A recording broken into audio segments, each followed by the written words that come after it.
जय श्री ओम नमः सिद्धेभ्यः। जय श्री ओम नमः सिद्धेभ्यः। सर्वमंगल मांगल्यम सर्वकल्याणकारकं प्रधानं सर्वधर्माणां जैनं जयतु शासनं। जैनं जयतु शासनं। पंच परमेष्टि भगवान के आचार्य श्री गुरुवर कुंद कुंद महाराज की जय। आचार्य श्री गुरुवर विद्यासागर महाराज की। बोले तीर चक्रवर्ती जगत पूज्य निर्यापक श्रमण मुनिवर श्री सुधा सागर जी महामुनिराज जी की, पूज्य मुनि संघ की। दैनिक प्रवचनों की श्रृंखला में अपन समझने का प्रयास कर रहे हैं इस संसार के स्वरूप का, इस संसार की मोनोपोली का, इस संसार की एक पक्षीय कूटनीति का, जिसने मात्र संसार की व्यवस्थाओं पर ध्यान दिया है, परमार्थ की कभी सोची ही नहीं। और इसी चपेट में संसारी प्राणी आ जाता है और पूरी जिंदगी संसार की व्यवस्था में, संसार के जोड़ तोड़ में निकाल करके जिंदगी का अवसान कर लेता है। हमें संसार में रहना है लेकिन संसारी नहीं बनना। हमें कीचड़ में रहना है लेकिन पंख नहीं बनना। हम अशुभ में रहेंगे लेकिन हम अशुभ नहीं करेंगे। पापियों के बीच में रहकर हम पापी नहीं बनेंगे। हमें बनना है पंकज। पंख में रहेंगे लेकिन पंख नहीं पंकज बनेंगे, ऐसा हमारे आचार्य महाराज का एक दोहा है। पंख नहीं पंकज बनो। और ये बहुत बड़ी चीज है। तुम कहो कि संसार में कोई ऐसी व्यवस्था नहीं है, 2 दिन से हम समझ रहे हैं, जो हमें पंकज बनने की कोई व्यवस्था बनाए। द्रव्य क्षेत्र काल और भव भी, ये सब संसार की व्यवस्थाएं हैं। उसमें तुम्हारे कल्याण का कोई रास्ता नहीं है। संसार ने अपने रास्ते सर्कल रूप बनाए हैं। सर्कल का अर्थ है वहीं वहीं घूमते जाओ, वहीं वहीं बार बार, सब कुछ वही है, सब कुछ वही है। शास्त्रों में संसार का स्वभाव कोलू के बैल के समान कहा है। कोलू के बैल को लगता है कि मैं बहुत कुछ चल रहा हूं, और चलता भी है। दिन भर चलने के बाद उसको लगता है कि मैं बहुत चल चुका हूं, बहुत चल चुका हूं, क्योंकि पैर थक रहे हैं, शरीर चूर चूर हो रहा है, थकान की अनुभूति हो रही है। तो सोच रहा है कि बहुत चल चुका हूं मैं। जैसे आप लोग सोचते हैं कि हम बहुत चल चुके, बहुत बड़े हो गए, बहुत बहुत बड़े हो गए, यही भाव आता है। ऐसे ही वो कोलू का बैल सोचता है कि हम बहुत चल चुके हैं, क्योंकि शरीर की थकान बता रही है। लेकिन जब शाम को उसकी आंखों की पट्टी खुलती है तो ऐसा झटका लगता है, शरीर कह रहा है हम बहुत चल चुके, और आंखें कह रही हैं रे मूर्ख, देख ले सुबह भी वही कुआं था और अभी भी वही कुआं। कहीं ये उदाहरण अपनी जिंदगी का उदाहरण तो नहीं? थोड़ा सोचे। आंख कहती है देख, शरीर कहता है मैं चल चल के शरीर टूट गया, चूर हो गया, और आंखें कहती तू देख ले, जिस दिन चलना शुरू किया था उस समय भी यही कुआं था ना, यही रहट थी, यही चरखा था, वही बाग बगीचे थे, वही मालिक था, वही कोलू था, और तुम भी वही बैल था। आज भी बैल है, बैली है, आज भी कुआं है, कुआं है, आज भी रहट है, सब कुछ तो वही है। फिर क्या हो गया है? जब मैं इतना चला हूं तो पहुंचा कहां हूं? इस संसार में तुम थक तो जाओगे लेकिन मंजिल नहीं पा पाओगे।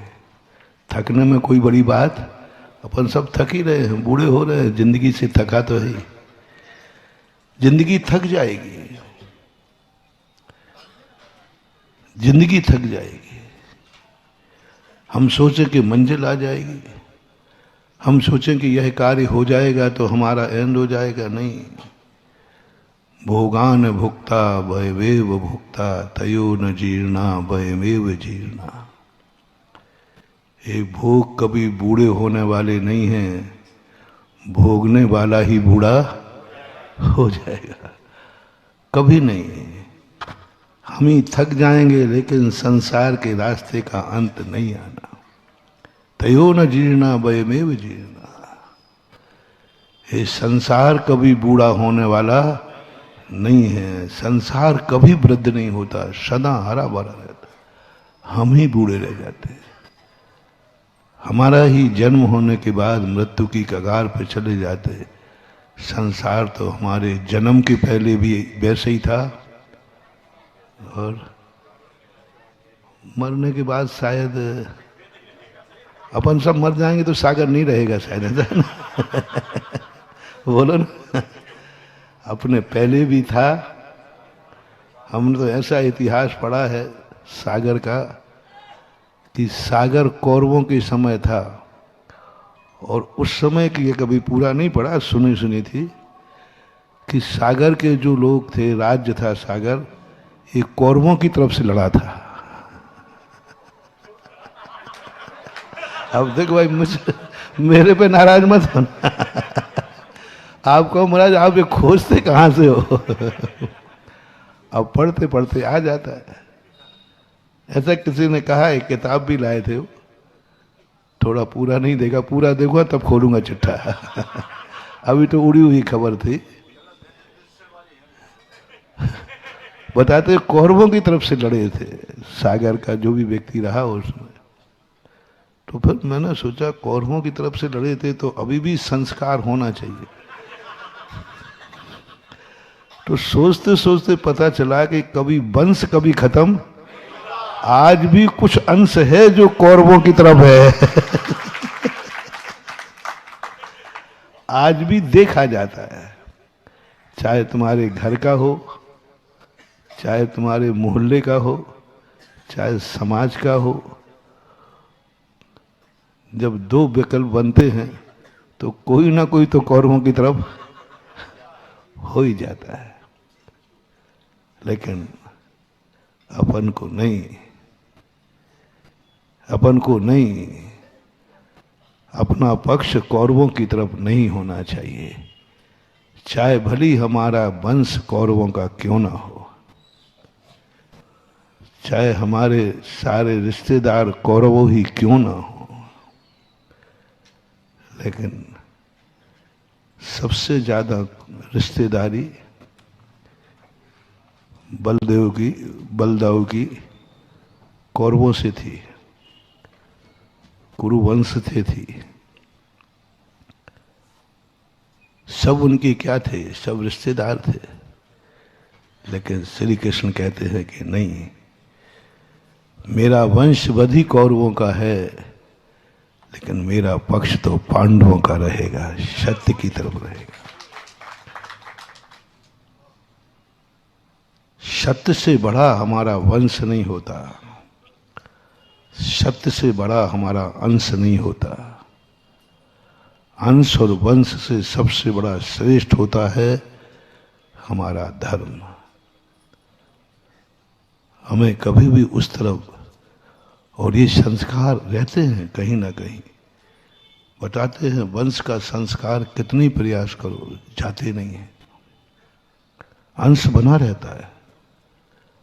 आज भी कौरवों के पक्ष के लोग मिल जाएंगे, मेरे पास प्रमाण है। जब अपने प्राइम मिनिस्टर इंदिरा गांधी को किसी ने मारा, सबको मालूम है कि इसने मारा है, उसको बचाने वाले भी लोग मिले कि नहीं अदालत में है? उसको बचाने के लिए लोग खड़े हो गए। बताओ कैसे करें? देश का प्रधानमंत्री राजा ही है आज तो, और सबको मालूम है कि इसने उसको, फिर भी उसको बचाने के लिए भी विदेशी व्यक्ति था कि भारतीय, कोई विदेश से नहीं, अपने भारत से ही उसको बचाने के लिए लोग खड़े हो गए कि नहीं साहब इसको, यही राजीव गांधी के हैं बचाने के लिए। कैसा देश है, सामने स्पष्ट दिख रहा है कि ये गलत है, स्पष्ट दिख रहा है गलत है, साक्ष्य है, उसके बावजूद भी कौन सा मोह जाग जाता है, कौन सा राग जाग जाता है, कौन सी कमजोरी है जो हमें असत्य के पक्ष में ले जाती है। पकड़ो महानुभाव, पकड़ो, यही है भेद विज्ञान। भेद विज्ञान इसे ही कहते हैं, जैन दर्शन यही भेद विज्ञान कहता है। क्या है जो हमें सत्य को जानते हुए भी सत्य की तरफ नहीं आने दे रहा है, नहीं आने दे रहा है। आप थोड़ा सा अपने आप को देखना, कभी कभी कौरव का अंश हमारे अंदर तो नहीं पनप रहा है। थोड़ा कभी 5 मिनट का चिंतन करना, कितनी सत्य बातों को तुम जानते हो, लेकिन कभी कभी व्यामोह आ जाए तो सत्य की तरफ जाओगे कि मोह की तरफ? तुम जानते हो मेरे बेटे की गलती है ना, मालूम है, स्पष्ट है कि मेरा बेटा बहुत खुरापाती है, ये भी जानते हो, ये कम कर्म गड़िया नहीं है। फिर भी जब पक्ष की बात आएगी तो किस तरफ झुकेगा बेटे? कौन झुका रहा है? अनजाने की नहीं कह रहा हूं, अनजाने की तो अपने यहां कोई, अनजाना तो अपने यहां असत्य भी सत्य है। अनजाना यदि अपने से कोई असत्य का पक्ष हो जाए ना, तो मत समझना अनजाना तो भी, अनजाना असत्य भी सत्य है। पूज्यवर नेमी चंद महाराज ने गोमट सार के अंदर लिखा, यदि अनजाने में हम असत्य को सत्य मानते रहे तो तुम्हें असत्य का दोष नहीं लगेगा। अपन ने माना ये इमली का पेड़ है और किसी कारण बस मानते रहे ये नीम का है, कोई दोष नहीं, क्योंकि हम नीम ही मान रहे।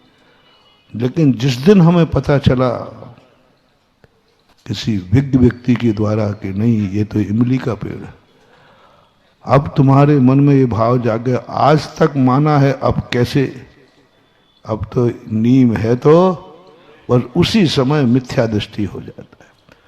बहुत बड़ी बार पूज्यवर नेमी चंद महाराज ने कही, बड़ी गजब की पिंच कर गई जब मैंने स्वाध्याय किया, कितना बचाया उनको, कितना बचाया अपन को।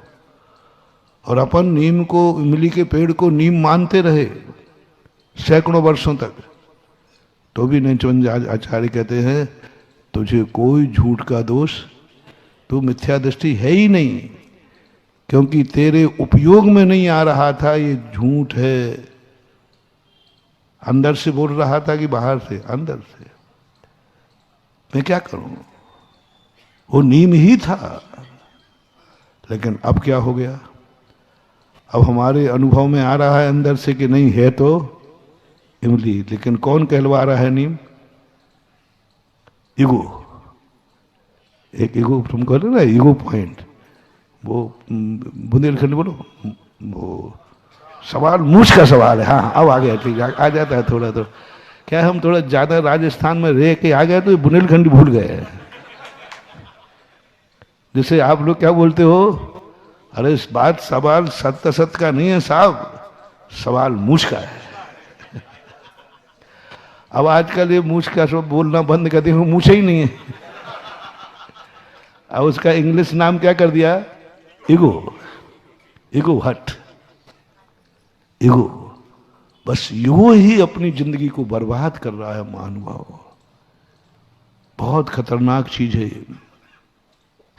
अपन सब इतने मूर्ख नहीं है कि अपन सत्य को नहीं जानते।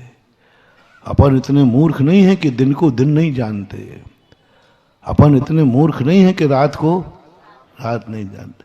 अपन इतने मूर्ख नहीं है कि पाप को पाप नहीं जानते। अपन इतने मूर्ख नहीं है कि पुण्य को पुण्य नहीं जानते।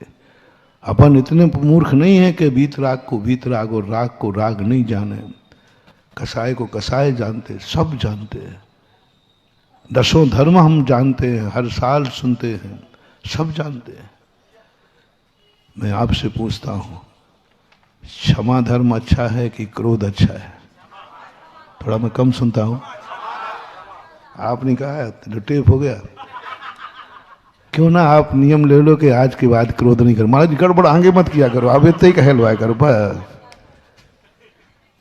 अब तुम्हारा बेटा खतरनाक है मामला, क्योंकि तुमने स्वीकार तो कर लिया कि क्षमा धर्म। हाँ, अब पशु से कहते तो वो कहते हम पता ही नहीं क्षमा धर्म अच्छा है। नहीं मालूम होता तो भी चला लेते, लेकिन तुम्हें मालूम है कि क्षमा धर्म अच्छा है, फिर भी क्रोध आ रहा है। अब तुम्हारा कबाड़ा है।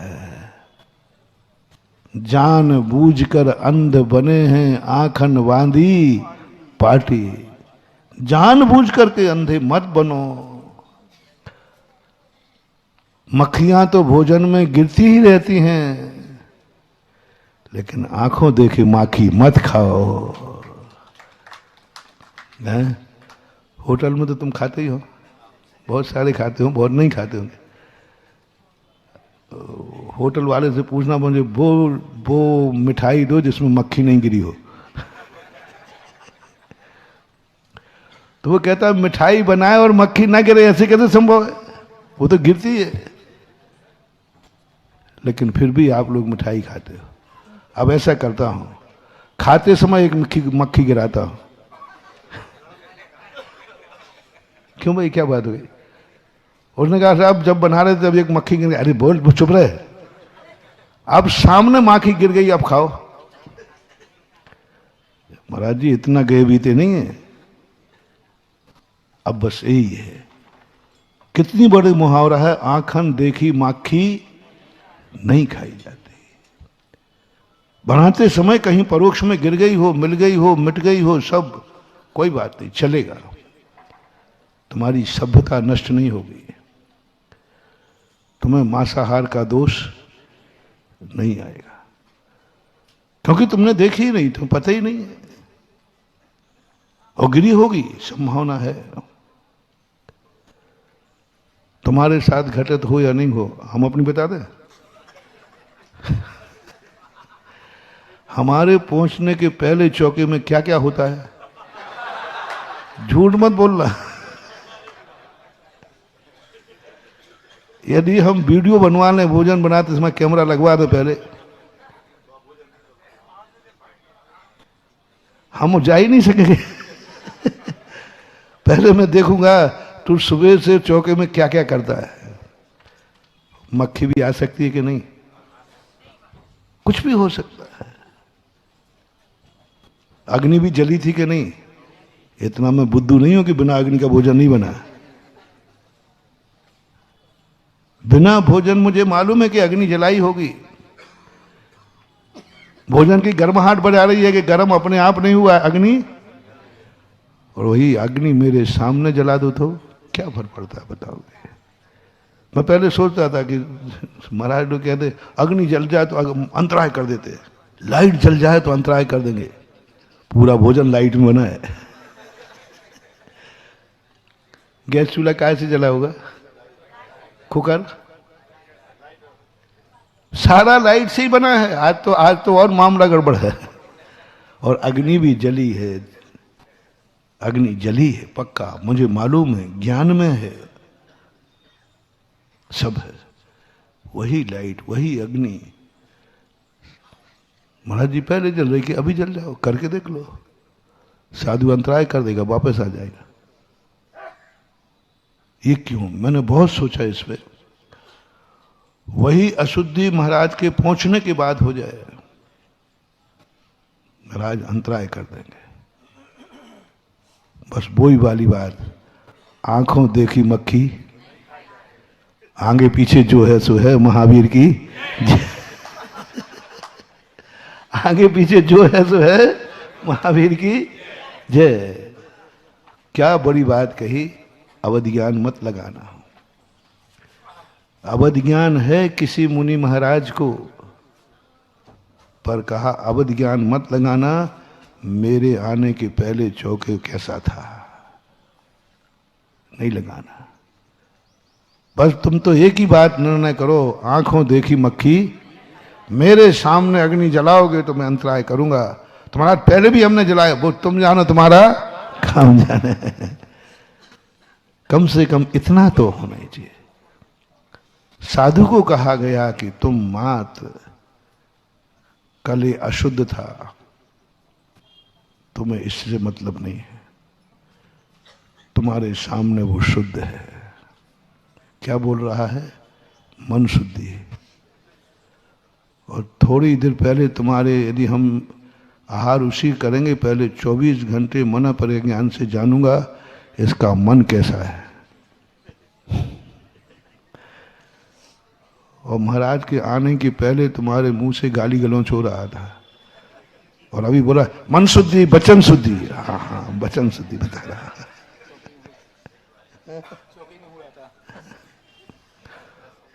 और काया का तो भगवान ही मालिक है।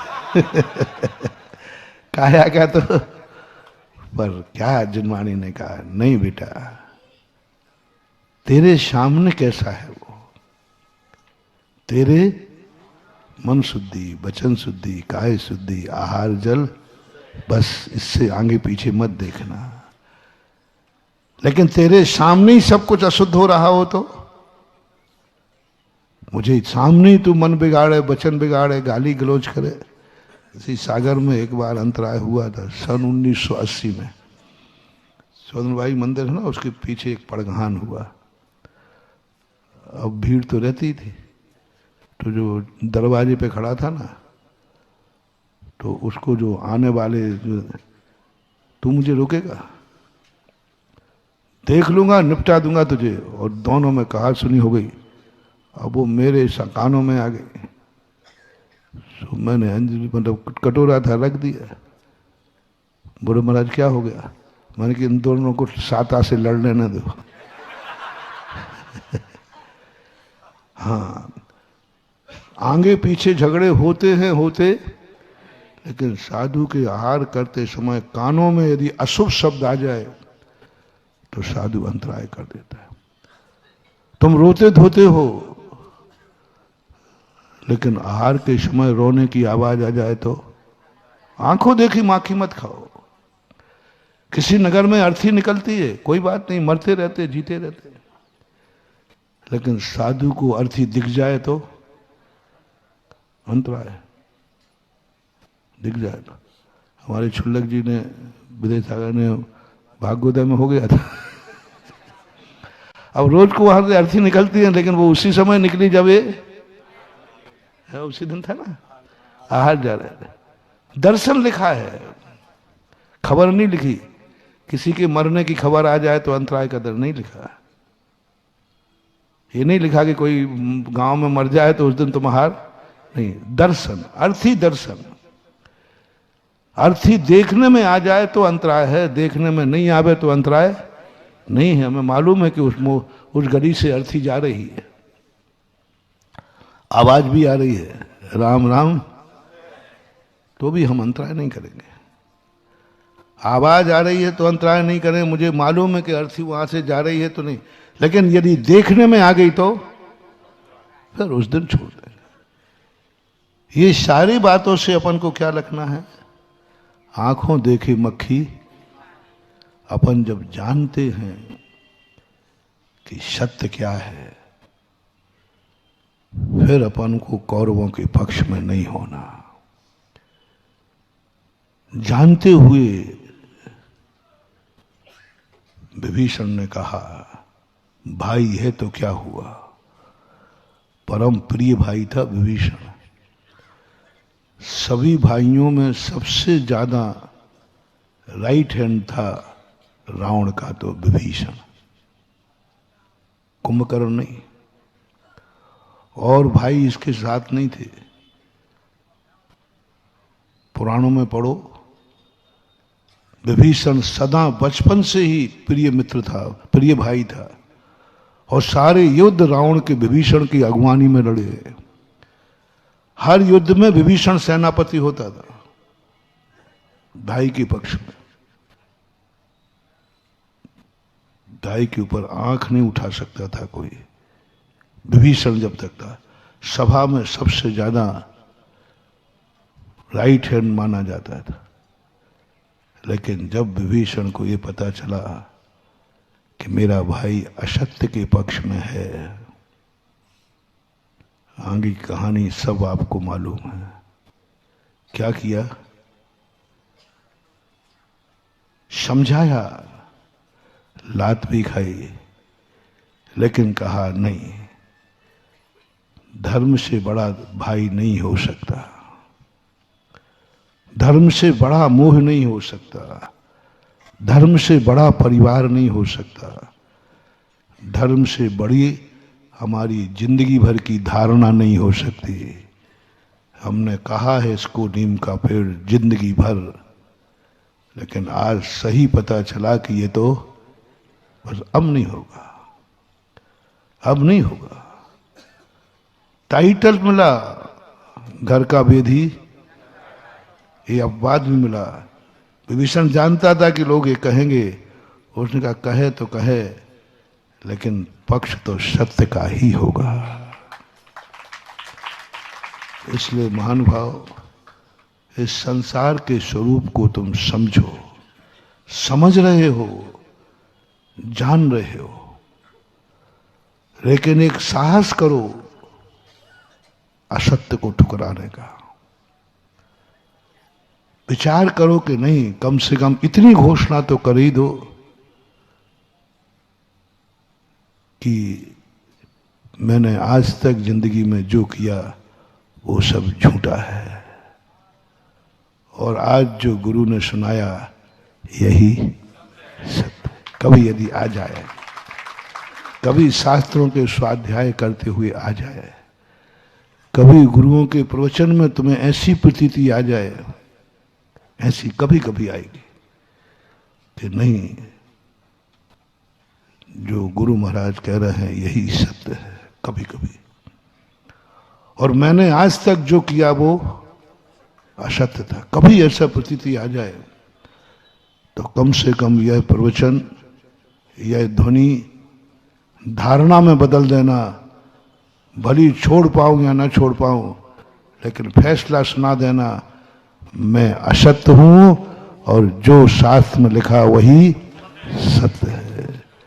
इतनी भी यदि अपन ने घोषणा कर दी, इतनी भी आपने घोषणा कर दी, तो भली चारित्री बन पाओ या ना बन पाओ, सम्यक दृष्टि तो बन ही जाओ।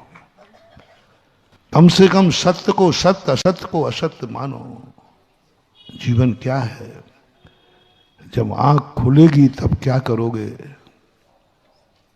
क्या करोगे? निढाल होके गिर पड़ता है वो बैल। क्या है ये जिंदगी? क्या है ये जिंदगी? शरीर टूर टूर हो गया, अब शरीर में कोई ताकत नहीं रही। आंखों की ज्योति खत्म हो गई, कानों की सुनने की शक्ति खत्म हो गई, पैरों में चलने की शक्ति खत्म हो गई, लेकिन कुआं तो वही का वही है। समझो तुम जिंदगी में जब आए थे, अब जाने का मौका है। वृद्ध अवस्था में 60 साल के बाद बोलो तुम्हारे पास क्या हासिल हुआ, क्या पाया, क्या खोया? थक तो रहे हो, थकने में तो कोई कमी, लेकिन पाया क्या है? इतना चलने के बाद क्या पाया? वहीं राग द्वेष कसाय में जन्मे थे, उसी राग द्वेष कसाय में जीते रहे, और अंत में उसी राग द्वेष के साथ मरण को प्राप्त हो जाएंगे। कम से कम 60 साल के बाद हर व्यक्ति की आंख खुल जाना चाहिए। महानुभाव, खोल लो आंखें, खोल लो। 60 साल के बाद आंखें खोल लो। आयु बंद का समय है।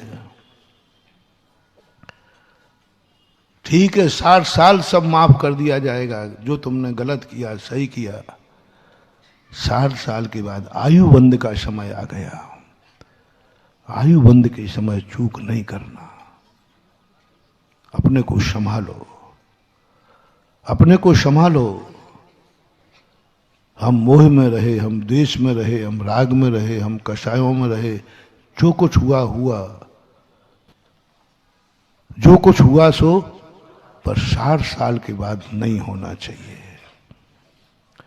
60 साल के बाद हमारा निर्णय,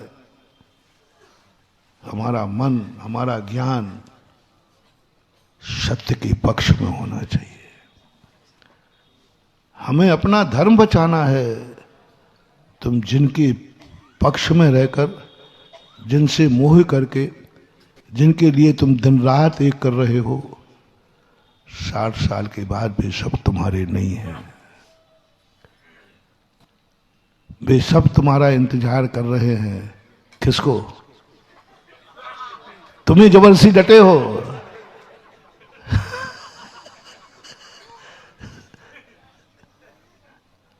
मैंने सब छोकरों से पूछ लिया है, ध्यान रखना। तुम्हें जबरदस्ती डटे हो, निकलने। अब कहता हो ठीक है पापा बैठे रहो। 60 साल के बाद पापा दुकान पर नहीं रहता, उस दिन देखो उसकी मस्ती। दोस्तों को फोन करता, आज आ रहे, अभी पापा आज नहीं है, वो महाराज जी आए। बड़ा खुश होता है। 60 साल के बाद तुम जबरदस्ती घुसे रहते हो। एक बहुत अच्छा जोक था, जोक नहीं था, सही बताना, तुम्हारे अनुभव का जोक है। जब एक बार भगवान के पास, भगवान ने बहुत सारी चीजों का निर्माण किया और सब में उम्र डाल रहे थे और सब चीजें बनाई जा रही थी। तो पहले, सबसे पहले, जब पहली बार तुम लोग रोटी बनाती तो कैसी बनती? भारत का नक्शा। ऐसे पहली बार भगवान ने कुछ बनाया तो क्या बना? ऊंट बन गया। तो उन्होंने एक ऑडिटर रख लिया। बोले साहब इसको चेक करो, ठीक है? बोले साहब क्या ये कोई ना नीचे से ठीक है ना ऊबड़ खाबड़। तो उनका हाँ ठीक बात है। फिर उन्होंने हाथी बनाया, बिल्कुल बिल्कुल पीठ कैसी बनाई? फ्लैट। तो ऑडिटर से पूछा अब तो ठीक है? बोले साहब गुस्सा नहीं हो तो बताओ। सब ठीक है, इसकी सूंड तो इतनी लंबी बना दी। बोले हाँ बात सही। फिर उन्होंने सोच समझ के बंदर बनाया, उसकी नाक भी छोटी, पीठ भी सब ठीक था। बोले साहब अब तो ठीक है ऑडिटर साहब। बोले जब आप ही ठीक कह रहे हैं तो मैं कहते थे ठीक है, क्योंकि आप तो मालिक हो। नहीं नहीं बोलो क्या है? बोले इसको इतना चंचल बना दिया कि ये शांति से कभी बैठता ही। तो भगवान ने कहा बात तो ठीक है। फिर उन्होंने 6 महीने बाद सोच करके मनुष्य बनाया मनुष्य का निर्माण किया, उसमें भी सागर के मनुष्य का। और आज ये बाद में आप गड़बड़ बोल देते हो। आप सागर शब्द नहीं बोलो तो आपका क्या बिगड़ जाएगा। और देखो तुम हंसते किस शब्द पे हो। मैंने मनुष्य बोला तो आपको कोई हंसी, और जैसे मैंने सागर बोला तो तो अब तुम खुद पसंद करते हो, मैं करूं क्या। मनुष्य बनाया। बोले मुनीम साहब अब भी यदि तुम्हारी गलती देखने की आदत है तो बहुत सोच समझ के बनाया, 6 महीने लगा दिए। बोले साहब ठीक है, अब आपने पहले ही कह दिया तो आप नहीं बोल, नहीं तो तू बाद में कहेगा क्या करूं, भगवान के सामने बोल ही नहीं सकता था। बोले इसमें क्या, बोले सब ठीक है, कहीं कोई गड़बड़ नहीं है। बोले भगवान एक कमी है, एक कमी है। इसके अंदर क्या है बाहर क्या है, ये खिड़की नहीं लगाई। त्रिया चरित्रम पुरुषस्य भाग्यम देवो न जानाति कुतो मनुष्यः। इसके अंदर क्या है बाहर क्या है, और उसमें सागर का व्यक्ति और हो। अरे राम राम राम राम, पता ही नहीं चलता कि ये भक्त है कि दुश्मन है। बाजू में बैठा बैठा जेब काट ले वे, अपनों को ही ठग ले वे, भगवान को ही ठग ले वे। 2 दिन से अपन चर्चा कर रहे हैं ना, भगवान को ही ठग ले वे। भगवान को तेरे मकान की जरूरत है तो इसी से तुम भंजा लो। अरे भगवान को देने की जरूरत, भगवान का ही मकान है तो भी वहां से भी कमा लो। ये सब क्या है, खिड़की नहीं बनाई कि बाहर भीतर देख तो सके। अब भगवान कहते हैं बेटा अब इससे अच्छी कोई चीज बन नहीं सकती, अब तो जो है सो है। ठीक है भाई, अब दूसरा पैदा ना कि सब में उम्र डालना थी, तो बहुत सारी चीजें बना करके उम्र देना थी। तो भगवान ने सोचा सबको 20-20 साल की उम्र देते हैं, तो सबको देते देते सब तो शांत रहे। गधा कहला वो तो सबसे पहले जो था कुत्ता था, या गधा था पहले, गधा था।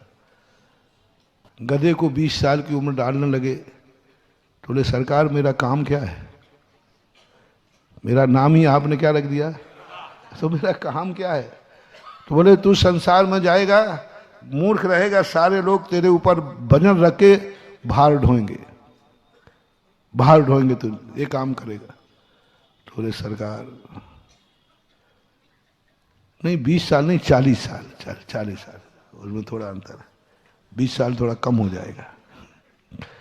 बोले साहब मर जाऊंगा 40 साल बोझा ढोते ढोते, कमर टूट जाएगी। भगवान 40 साल नहीं कुछ तो कम करो।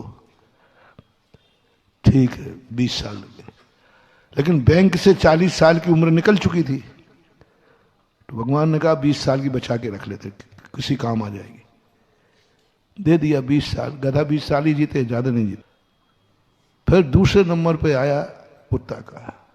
बोले साहब मेरा काम क्या है, बोले कुछ नहीं, दिन भर भूं भूं करते रहना, और पूछ लाए तो रोटी मिले को। तो साहब मेरी उम्र बोले 40 साल। अरे बोलो सरकार भौंकते भौंकते 40 साल भौंकते भौंकते बहुत होती है साहब, कुछ तो कम करो। अच्छा ठीक है तेरी 20 साल कम कर दे। तो हो गए। अब अंत में आया उल्लू। बोले साहब मेरा काम क्या है, बोले दिन में दिखेगा नहीं, रात में दिखेगा। दिन में सारी दुनिया तुझे परेशान करेगी, रात में तू दुनिया को परेशान करना, और तेरा दर्शन महान अशुभ माना जाएगा। जिसको दिख जाएगा तू उसी का अशुभ होगा। बोले साहब मैं अशुभ रहूंगा, बोले हाँ बस एक दिन की छूट है, दिवाली के दिन यदि दिख गया रात में तो शगुन माना जाएगा। उल्लू दिवाली के दिन रात में दिख जाए तो शुभ मानते हैं। क्योंकि वो लक्ष्मी जी की सवारी है ना। और कभी दिख जाए तो अशुभ मानते हैं। अरे साहब उम्र, अरे 40, अरे भगवान मर जाऊंगा, 40 साल तक अंधा बन के रहूंगा, 40 साल तक गालियां सुनूंगा।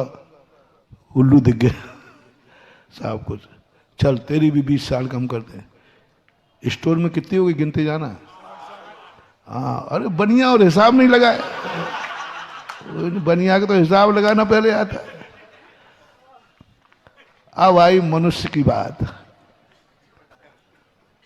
बोले साहब तुम्हारा मनुष्य, बोले सब पे तू राज्य करेगा,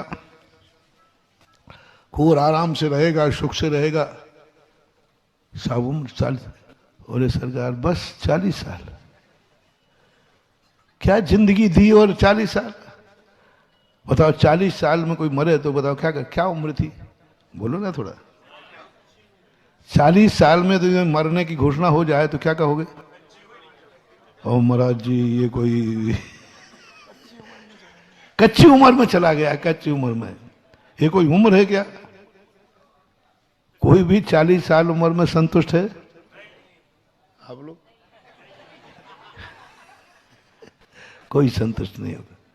महाराज 40 साल की आप तो समझो बात क्या है। सरकार बहुत कम है, सरकार कुछ और मिल जाए। बोले नहीं, सबको लिए बराबर बराबर की उम्र बैंक से निकली थी, बजट बराबर। सरकार आपके हाथ में तो सब कुछ है। आप जब निर्माण कर सकते हो तो भगवान आपके हाथ में तो सब कुछ है। आपके हाथ में तो दुनिया है, हमारे हाथ में तो आप चाहो तो कुछ भी। देखो मैं गड़बड़ नहीं कर सकता, पहले से व्यवस्था थी सबको 40 साल दी जाएगी, मैं पक्षपात नहीं करूंगा। बोले साहब गिड़गिड़ाया तो देख मैं और तो दे नहीं सकता, गधे की उम्र रखी है। समझ जाना पत्थर कहां आ रहा है।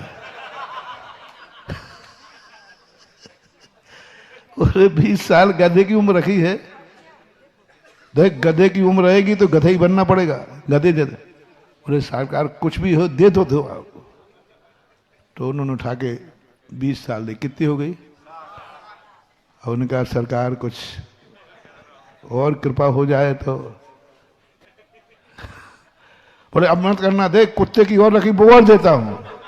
तो कितनी हो गई? लेकिन मांगने वाला भिखमंगा कभी मांगने की आदत पड़ जाए ना तो फिर वो आदत कभी। अंत में कहता सरकार और थोड़ी बहुत बची हो कहीं दे दो, कैसी बच्ची खुची कोई भी हो। अंत में कहता ये मांगना बंद करेगा कि नहीं? चल अब उल्लू की और बच्ची और ले ले। पूरी कितनी हो गई? बस अब उन्होंने सोचा कि अभी है ही नहीं इनके पास तो मांग क्या है। अब ये उम्र आ गई है, अब इसको घटाओ। 40 साल तक तो तुम ओरिजिनल जिंदगी जीते हो, 40 साल के बाद फिर तुम अपनी जिंदगी नहीं जीते। मैंने देख लिया है, तुम अपनी जिंदगी नहीं जीते, अपने लिए नहीं खाते, अपने लिए धंधा नहीं करते, सब बेटों को करते हो। गधा की उम्र हो गई ना अब चालू। गधा का काम क्या है? बस अब तुम्हारे ऊपर तुम्हारी जिंदगी खत्म। 40 साल के बाद आप खुद देखना, आप जो कुछ भी करते हो किसके लिए करते हो? संतान के लिए। मन हो ही जाता है मैं तो कुछ नहीं करना, अब बेटों को कर रहा हूं। उसी के लिए तुम जीते हो, उसी के लिए खाते हो, उसी के लिए कमाते हो, सब कुछ तुम्हारा वही हो जाता है। और 40 से 60 के बीच में तुम गधा बन करके रहते हो। तुम्हारी अपनी कोई की जिंदगी नहीं, तुम्हारी जो ओरिजिनल जिंदगी तो कब खत्म हो गई? 40 साल में तुम्हारी जिंदगी बिल्कुल खत्म, कुछ भी नहीं है। 40 साल तक कर लो जो मौज मस्ती करना है, क्योंकि वही तुम्हारी ओरिजिनल। धर्म भी करना है 40 साल में कर लो, सब करना है जो कुछ करना है। 40 साल के बाद तुम्हारी जिंदगी, तुम्हारा मन खुद कहेगा बच्चों के लिए, बच्चों के लिए उसकी चिंता, पापा फीस दे दो, पापा खर्चा दे दो। ये 24 घंटे जिनकी संतानें हैं 40 साल के बाद बोलो तुम लोगों क्या चिंता है? 40 साल के बाद माँ रोटी भी बनाती है, तो पति के नाम की नहीं, बेटे के नाम की बनाती है। और पति ने गड़बड़ किया तो कहते चुपचाप खा लो, बेटे को यही पसंद है। मेरे पास सब केस हैं, ऐसी बात नहीं है। यदि बेटे की और पति की पसंद की सब्जी बनाना हो, दो में से एक बनना है, धीरे से बोल दो, मुझे मालूम है। किसकी बनाओगे? बेटे को और पति की दोनों की सब्जी भिन्न है और एक सब्जी बना पाओगे तो तुम्हारा पक्ष किस तरफ जाएगा? बेटी की तरफ 100%। और पति ने थोड़ा आनाकानी तो 17 सुनाएगी, बेटे को नहीं सुनाएगी। बेटे को तो बड़े दुलार से, बड़े प्यार से, एक मां बनने के बाद एक भारतीय नारी का पक्ष पति से ज्यादा बेटे, मनुष्य में ही नहीं, त्रियंशों में भी। आज तक कोई नारी पुरुष त्रियंश के लिए नहीं मरी, लेकिन आज एक मिर्गी अपने बेटे के लिए शेर के सामने कूद जाती है। ना भेति किम निज शिशो, स्वभाव है नारी का, मातृत्वपना स्वभाव है, पत्नित्व नारी का स्वभाव नहीं है। पत्नी बनने का भाव आवे या नहीं आवे, लेकिन हर नारी को मातृत्व का स्वभाव है। उसका जवाब बेटे की तरफ जाएगा ही जाएगा। अभी नहीं सुना रहा हूं, शास्त्रों में बहुत कहानी। सुकौशल की मां ने पति को घोषणा हो गई थी, बेटा चाहेगी तो पति जाएगा और पति चाहेगा तो बेटा नहीं होगा। उस नारी ने कहा मंजूर है, पति जावे तो जावे, मुझे बेटा चाहिए। जैसे तेरा पति बेटे का मुंह देखेगा चला जाएगा, तेरा पति तुरंत चला जाएगा घर से, मुंह देखते ही चला जाएगा। स्पष्ट घोषणा की गई थी। लेकिन नारी ने क्या परिणाम, उसने तुरंत फैसला किया मंजूर है, पति जावे तो जावे, मुझे बेटा चाहिए। सुकौशल का पूरी कहानी नहीं बता रहा हूं, ये पक्ष हो जाता है। तो ये भोजन भी बनाएंगी तो बेटे के नाम से तुम कमाओगे भी, तो भाव बन ही जाता है। सब तरफ तुम्हारा सोच ही हो जाता बेटा के लिए। तुम्हारी गलती नहीं है, क्योंकि कौन सी उम्र चालू हुई है? 40 के बाद 60 साल तक तुम बोझा बन जाते हो। पर 60 साल के बाद अब बेटा कितनी उम्र का हो गया? तुम्हारी 60 साल में बेटा कितनी उम्र मान लो, बता दो। 30-35 साल का। अब 30-35 साल के छोकरे को तुम बोलो, वो कहता है, तुम ही लोग कहते हो, ए छोकरा, मैं कुत्ता भौंक रहा हूं क्या? मेरी तो सुन ही नहीं रहा है।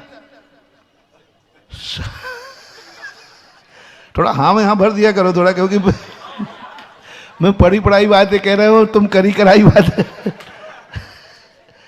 तुम 60 साल के होते ही बेटे को थोड़ी ज्यादा सलाह बार बार ठोकना, ऐसा करना, पापा